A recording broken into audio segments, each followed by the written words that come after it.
If you took a trip on the TTC today, you may have seen them. Uniformed police officers patrolling subways, streetcars and buses in an effort to curb the rise in disturbing and violent incidents on transit in recent days. But experts tell us while the perception of safety may improve, we can't enforce our way out of this. Armed, in uniform and on duty, these police constables are working on overtime shifts as they head into the tunnels to patrol the trains at Dundas Station, offering some peace of mind to passengers. It does make me feel safe, knowing that if a situation were to occur, there would be the right people there at the right time to properly handle the situation.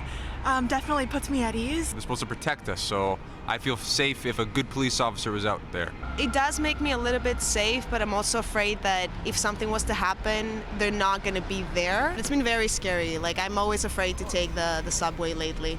Lately, there's been an uptick in attacks on both transit workers and passengers, prompting police to deploy an additional 80 officers a day to patrol the TTC.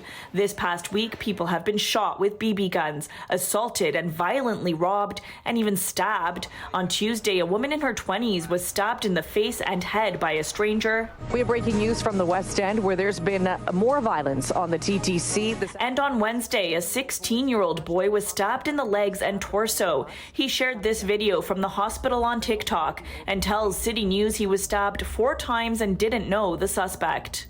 I am very concerned, not only as a parliamentarian and as a minister from Toronto, but as a resident who uses public transit. The incident's capturing the attention of all 3 levels of government. It's really unfortunate. The Premier doesn't think an additional 80 officers is enough and says more need to be hired to fill the gap. It's a Band-Aid solution. We need full-time police officers. But experts say more officers won't address the underlying issues causing violence.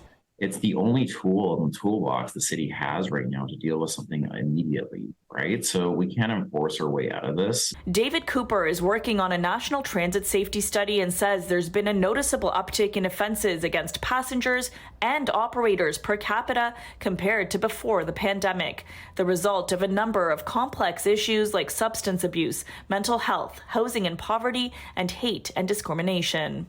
The complexity of these societal components are way beyond public transit. To really address the root issues, it's mental health and it's housing. We need to get people into housing. People came into the stations because it was a safe space for them during the pandemic. He tells us one thing that has been working in other cities like Edmonton and Calgary is the integration of mental health expertise and resources in transit systems. Having outreach workers work with those who are on the system, who are unhoused, that are have mental health components that they need to work on. The city can't do this alone. This is very much a provincial conversation when it comes to access to health, when it comes to access to mental health. And the Premier today saying his government is making historic investments in mental health, but didn't specify in his announcement today how much. Meanwhile, the city is investing an additional $79 million in shelter support this year. And housing experts say this is a great sign. They tell us the next step should be for all 3 levels of government to create an action plan.